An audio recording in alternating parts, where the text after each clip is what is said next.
Hello दोस्तों। तो आइए आप लोगों के बीच एक और इमोशनल स्टोरी लेकर हाजिर हुए हैं। तो कहानी का शीर्षक है माँ ईश्वर का भेजा फरिश्ता है।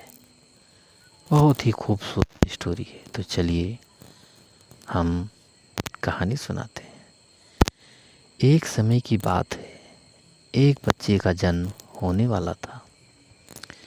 जन्म से कुछ क्षण पहले उसने भगवान से पूछा, मैं इतना छोटा हूँ, मुझसे कुछ कर भी नहीं पाता, भला धरती पर मैं कैसे रहूँगा।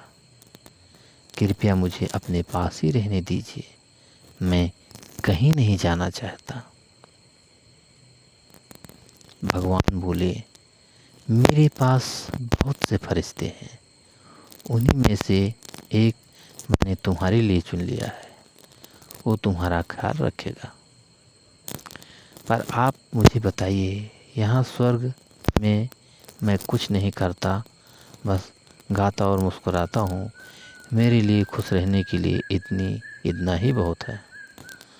तुम्हारा फरिश्ता तुम्हारे लिए गाएगा और हर रोज़ तुम्हारे लिए मुस्कुराएगा भी, और तुम उसका प्रेम महसूस करोगे और खुश रहोगे।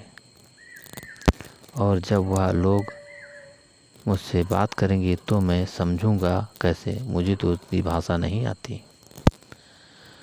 तुम्हारा फरिश्ता तुमसे सबसे मधुर और प्यारे शब्दों में बात करेगा, ऐसे शब्द जो तुमने यहाँ भी नहीं सुने होंगे।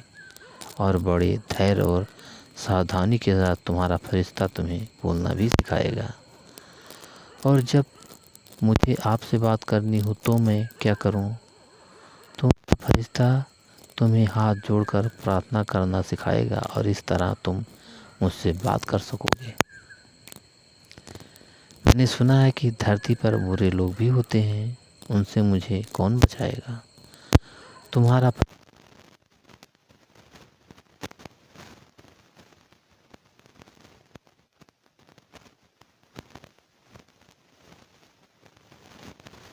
इसकी चिंता मत करो।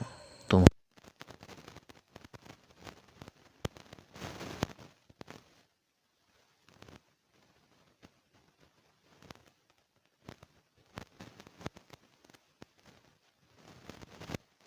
पृथ्वी से किसी के कहारने की आवाज़ आ रही थी।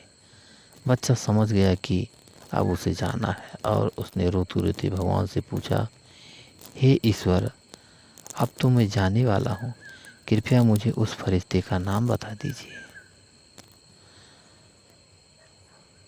भगवान बोले, फरिश्ते के नाम का कोई महत्व नहीं है, बस इतना जानो कि तुम उसे माँ कहकर पुकारोगे। तो दोस्तों, ये कहानी आपको कैसी लगी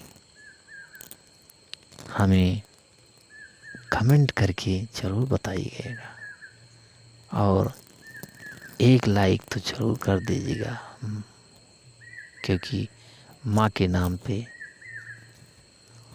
और दोस्तों, अगर अभी तक आपने हमारे इस चैनल को सब्सक्राइब नहीं किया है तो जल्दी से हमारे चैनल को सब्सक्राइब कर लीजिए, जिससे इसी तरह अच्छी कहानियाँ आप लोगों के बीच पहुंचाता रहूं, और आप इन कहानियों का आनंद लेते रहें। तो अगली कहानी में फिर मिलेंगे, तब तक के लिए नमस्कार।